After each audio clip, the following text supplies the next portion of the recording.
How to create a YouTube thumbnail. I am Sandra, and in today's guide video, I'll show you how to create YouTube thumbnail.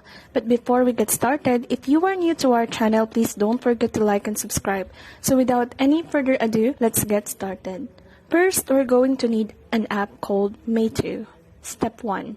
Choose from the photos. Click the photos, then you can select the picture that you want for your thumbnail. Step 2. Edit thumbnail.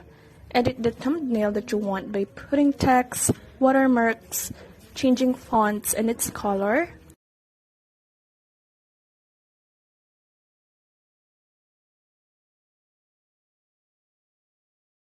After that, you can simply download. Step 3, go to YouTube Studio.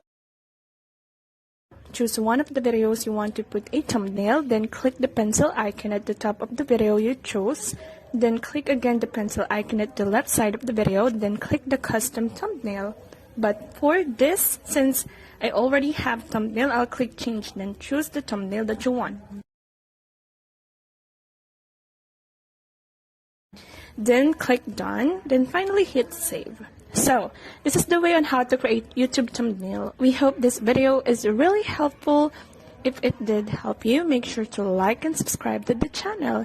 And if you've got any questions, make sure to leave it down to the comment sections. Thank you for watching.